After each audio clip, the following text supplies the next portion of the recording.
Is living an obvious choice? दोबारा कहता हूं, is living an obvious choice? क्या जीना या जीने की इच्छा बनाए रखना बिल्कुल ऑब्वियस चॉइस है? क्या ये आसान मुद्दा है? क्या अगर शरीर जिंदा है तो जीवित होने की इच्छा होना, क्या ये नेचुरल है? क्या ये ऑटोमेटिक है? क्या ये स्वाभाविक है? एक बड़े इंपॉर्टेंट टॉपिक पे मैं आपसे डिस्कस करना चाहता हूं, और वो है द डिजायर टू लिव। देखिए, ये जो इशू है ना, ये ज़्यादा कॉम्प्लिकेटेड है, क्योंकि हमें लगता है कि लाइफ जो है वो बाइनरी मोड में चलती है। ईदर वी आर अलाइव और वी आर डेड, या तो हम जिंदा हैं या हम मर गए। बट इसके बीच का एक फेज बड़ा खराब आता है कुछ लोगों के लाइफ में। वो फेज ऐसा होता है जब हम शरीर से तो जिंदा हैं, जो हमारी फिजिकल बॉडी है वो तो अलाइव है, लेकिन हमारा जो कोर है, जो हमारा इंटरनल एक डिजायर टू लिव वाला सेक्शन है, शायद वो खत्म हो चुका है। अंदर से जीने की डिजायर खत्म हो चुकी है। और अगर आपको ये लगे कि ये जो फेज है, जिसे हम शायद कई बार डिप्रेशन भी कहते हैं, तो ये एग्जैक्टली वो भी नहीं है। क्योंकि कई लोग ऐसे होते हैं जिनको अगर आप देखेंगे वो फुली फंक्शनल है।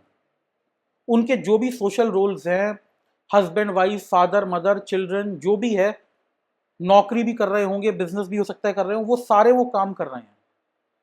उनके सोशल रोल्स एंड रिस्पॉन्सिबिलिटीज वो पूरी निभा रहे हैं, लेकिन अंदर से वो बिल्कुल खत्म हो चुके हैं। उनकी डिजायर टू लिव बिल्कुल खत्म हो चुकी है। अब मजबूरी ऐसी है उनके साथ कि वो अपने लाइफ को खत्म भी नहीं कर सकते प्रीमेच्योरली। तो असल में these people they are just waiting to die. वो इंतजार कर रहे हैं कब ये ट्रॉमा खत्म हो, कब ये पेन खत्म हो। अंदर तो सब पहले ही खत्म हो चुका है, बस बाहर की ये बॉडी बची है। और प्रॉब्लम ये है, डेथ भी ना अपने ही टाइम पे आती है। डेथ भी जो है वो हमारी इच्छा से या हमारी चाहत से जल्दी नहीं आती। वो भी अपने ही पेस पे आएगी। और तब तक ये जो लोग हैं, they are dead from inside, but they are forced to carry on their life in this world. ये बहुत ही ज्यादा पेनफुल सिचुएशन है। तो क्या ऐसा रीजन हो सकता है, क्या इतना बड़ा कारण हो सकता है कि अंदर से हम खत्म हो जाएं? देखिए, जो अंदर से खत्म होने की सिचुएशन है ना, वो तब आती है जब हमें लगता है कि हमारे लाइफ में जीने का कोई पर्पस नहीं बचा जो हमारे लिए सेंस बनाता हो सकता है और बहुत सारे काम हो, हमारे रिस्पॉन्सिबिलिटीज हैं, उनके वजह से हो सकता है हम काम करते रहें, लेकिन हमारा जो अंदर है ना, कोर जो हमारा है, उसमें हमारे लिए कोई सेंस नहीं बचता लाइफ में जीने का। हमें अपने लाइफ का अपने लिए कोई पर्पस नहीं दिखता। अब ये सिचुएशन कैसे बन सकती है? हो सकता है ये सिचुएशन ऐसे बने कि हमने लाइफ में कुछ बहुत बड़े लॉसेस देखे। ये लॉसेस लोगों के भी हो सकते हैं, पैसे के भी हो सकते हैं, करियर के भी हो सकते हैं, इज्जत के भी हो सकते हैं, रेपुटेशन खत्म हो जाए, बहुत तरह के लॉसेस हो सकते हैं।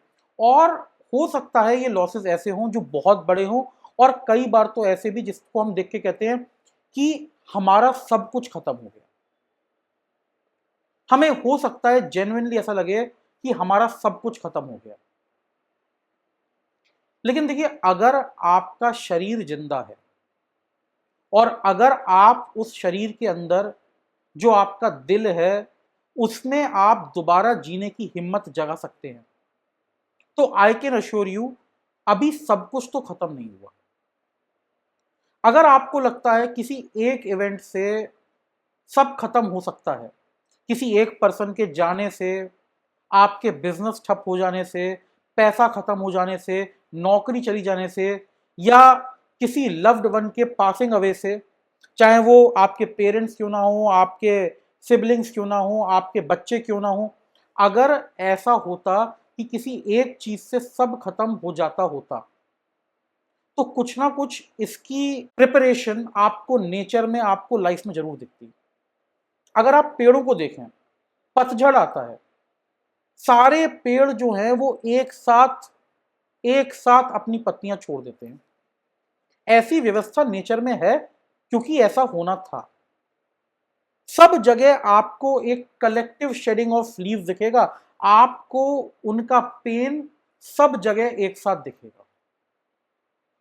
लेकिन शायद ह्यूमंस में ऐसा नहीं होता, इसीलिए हमारे यहां ऐसा कोई अरेंजमेंट, ऐसी व्यवस्था नहीं है कि एक के खत्म होने से सब कुछ खत्म हो जाए, एक चीज के बुरे होने से सब चीजें खत्म हो जाए। ऐसी आपको कोई भी व्यवस्था नहीं दिखती लाइफ में, और इसीलिए नहीं दिखती क्योंकि ऐसी व्यवस्था की जरूरत नहीं है। कितना भी बड़ा कुछ भी इवेंट क्यों ना हो जाए, आपको उससे कितना भी पेन क्यों ना हो, लेकिन एक बात ध्यान रखिएगा, किसी एक चीज के खत्म होने से आपकी लाइफ खत्म नहीं होती, और अगर होनी होती तो उसका भी कोई मॉडस ऑपरेंडी रहता, उसका कोई ना कोई अरेंजमेंट, कोई ना कोई व्यवस्था रहती कि वो अपने आप हो जाती। हम जब भी किसी एक चीज के ऊपर अपने लाइफ का पर्पस टिका के रखते हैं, किसी एक पर्सन के ऊपर, किसी एक जॉब के ऊपर, किसी भी एक चीज के ऊपर, तो क्या होता है जब वो हमसे छीन ली जाती है, और स्पेशली अगर वो प्रीमेच्योरली, समय से जल्दी हमसे छीन ली जाए, हमें कई बार लगता है कि हमारा सब कुछ खत्म हो गया। लेकिन प्लीज अंडरस्टैंड, सब कुछ जिसे आप कह रहे हैं ना, वो ये है कि आपका पर्पस खत्म हो गया। लेकिन पर्पस दोबारा लाइफ में क्रिएट किए जा सकते हैं। अगर आपको लगता है आपका जो एक बिजनेस था वो आपके लाइफ का पर्पस था, वो बिजनेस ठप हो गया, आप कुछ और काम भी कर सकते हैं, कोई नया काम शुरू कर सकते हैं। हो सकता है नया पर्पस बनाने से आपको लाइफ में जीने में दोबारा उम्मीद मिल जाए, आपकी दोबारा हिम्मत बन जाए, आपके अंदर जो वो जो डेड की फीलिंग हो गई है ना अंदर से, शायद वो फीलिंग खत्म हो जाए। अगर आपको लगता है किसी एक लव्ड वन के जाने से, कितना भी वो प्रीमेच्योर क्यों ना चले गए हों, अगर सब रुक सकता है, तो ऐसा नहीं है। आपको अपने ग्रीफ को खत्म नहीं करना है, आपको अपने लाइफ के पर्पस को रिडिफाइन करना है। एंड बिलीव मी, अगर ऐसा होता कि एक जने के जाने से बाकी सबका जीना रुक जाता, तो उसके लिए कोई ना कोई मैकेनिज्म जरूर होता। अगर यूनिवर्स में ऐसा कोई मैकेनिज्म एग्जिस्ट नहीं कर रहा है, इसका मतलब यूनिवर्स आपको कह रहा है ऐसा नहीं होता। लेकिन पर्पस नया ढूंढने से पहले ना एक बहुत बड़ी प्रॉब्लम आती है। जो पास्ट के एक्सपीरियंस हैं, मेमोरीज हैं ना, ये बहुत तंग करती हैं। जैसे ही आप आगे बढ़ना चाहते हैं, ये पास्ट की मेमोरीज, पास्ट के एक्सपीरियंसेस, जो आपके ट्रॉमाज हैं, जो भी हैं, ये वापस आपको जकड़ लेते हैं, वापस खींच लेते हैं। और कई बार जब ये आपको जकड़ लेते हैं, तो आप आगे बढ़ना इसलिए नहीं चाहते क्योंकि आपको लगता है अगर फिर ऐसा हो गया तो क्या होगा। और ये फियर जो है, ये बहुत ही जस्टिफाइड है। हम इतनी मेहनत करके आगे बढ़ रहे हैं, किसी ट्रॉमा से निकल रहे हैं, अगर फिर ऐसा हो गया तो क्या होगा। तो फिर यही काम होगा, हम फिर शुरू करेंगे। जब तक, देखिए, मजबूरी है हमारी, जब तक हमारी बॉडी खत्म नहीं होती ना, अगर आप अपनी डिजायर टू लिव खत्म करके बैठ जाएंगे, आपका जो पेन है वो कभी खत्म नहीं होगा। अगर इस दर्द को खत्म करना है तो जीवित शरीर के साथ आत्मा को भी जीवित रखना पड़ेगा। आपकी जब तक बॉडी अलाइव है, तब तक आपको अपनी डिजायर टू लिव जो है वो जिंदा रखनी पड़ेगी, क्योंकि शायद दोबारा कोशिश करने का पेन भी उतना बड़ा नहीं है जितना मरे हुए दिल के साथ शरीर के मरने का वेट करना है। इससे बड़ा पेन कुछ नहीं है। Waiting to die, literally waiting to die, ये शायद सबसे बड़ा पेन है।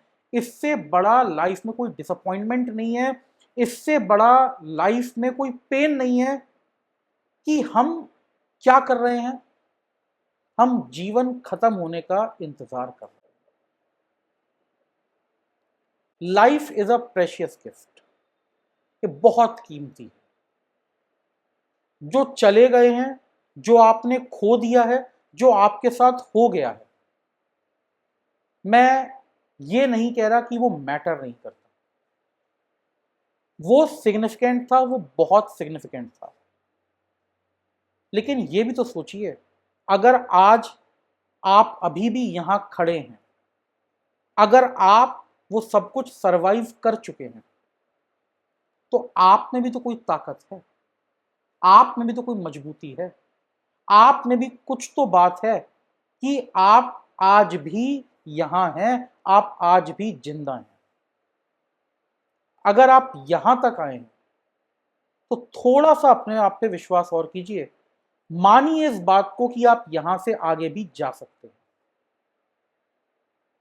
ये जो पॉइंट है, ये एंड पॉइंट नहीं है। और अपने आप से प्रॉमिस कीजिए, this is not the way your life और योर स्टोरी विल एंड। इतनी अनसेरेमोनियसली कहानी हम खत्म नहीं करेंगे। जिन चीजों को आपने एक बार बनाया है, जो लोग आपके साथ एक बार थे, ये आपकी जिम्मेदारी है उनके प्रति कि आप अपने लाइफ को इस तरह से प्रीमेच्योरली एंड ना करें। आपके जो भी टैलेंट्स हैं, आपकी जो भी हिम्मत है, उन पे एक बार विश्वास और कीजिए। अपनी डिजायर को दोबारा एक बार जगाइए। कोई लाइफ में नया पर्पस ढूंढिए जो आपको दोबारा अलाइव फील करवा सके। Because let me remind you, nothing is more painful than waiting to die. शायद इससे बड़ा कोई पाप नहीं हो सकता, इससे बड़ी कोई डिससर्विस नहीं हो सकती। आप जिस भी भगवान में मानते हैं, और अगर भगवान में नहीं भी मानते, अगर आप स्पिरिचुअल भी हैं जरा से भी, तो जरा सा सोचिए कि इसका क्या मैसेज है। If you are waiting to die, जो इस यूनिवर्स ने, जो आपके भगवान ने आपको सबसे बड़ा गिफ्ट दिया है, द गिफ्ट ऑफ लाइफ, आप उस गिफ्ट को जाया कर रहे हैं। आप उनकी डिजायर, उनकी विल के खिलाफ जा रहे हैं। आप जीते जी भी खुद को मार रहे हैं।